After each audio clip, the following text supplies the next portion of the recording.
I met a gypsy. You had two guys on the same program working. Physically, was Jake as good as Ryan in terms of what he could do testing and, could he do 30 minutes on a dirt bike? Yeah, no. So what I'm kind of getting at there is more like, here's two guys, one's the most dominant rider of this generation, the other guy's on the same program but isn't winning races.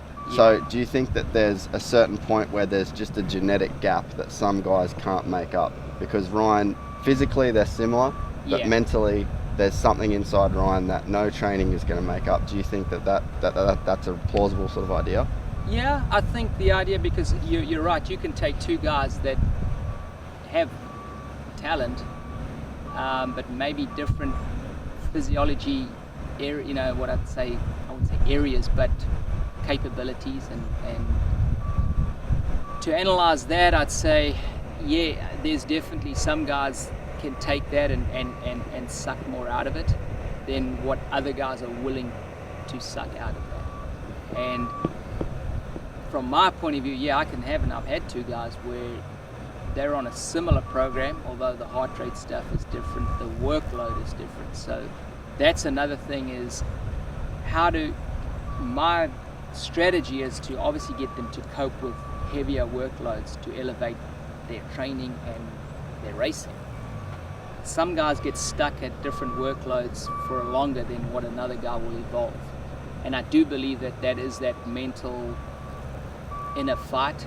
I'd say that almost that God-given spirit that one will dig longer into it than the other. And just that little bit will make a huge difference, because when you've got one guy that's prepared to put it on the line a little bit more or dig that extra bit deeper, when he sees that, well, then the confidence builds on that and he's able to elevate.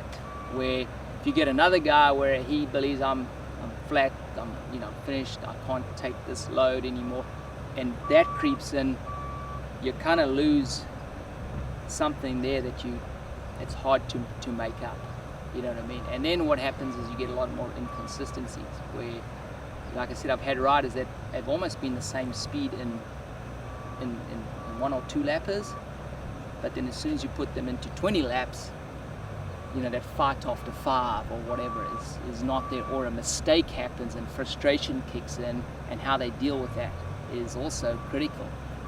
RV could make a mistake, but then the next lap would fight that back again. Whatever he lost, if it was 3/10 that next lap, he'd fight it back. Where, I've had other athletes would take 2-3 laps just to regroup and then to fight again. So all these little things at this level is what I feel separates still a professional rider, but to the champion status.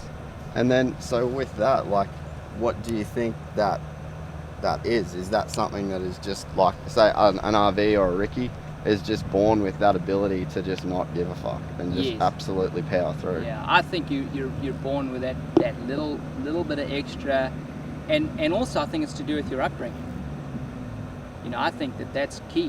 When I start to dig back, and every athlete that I've had that has been a champion, and I dig through the way they were brought up and kind of some of the struggles they've had, in a way those struggles have been, when I think of it, like, wow, that was pretty harsh.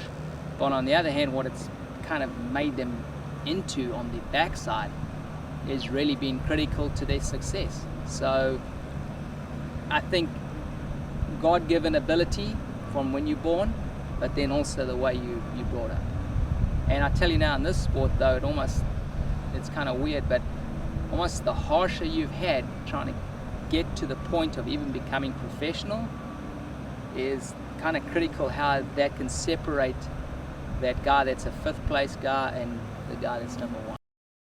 If you enjoyed this content, please like and subscribe. And to listen to the full podcast, search Gypsy Tales in your favorite podcast platform or click the link in the description below. Gypsy Gang.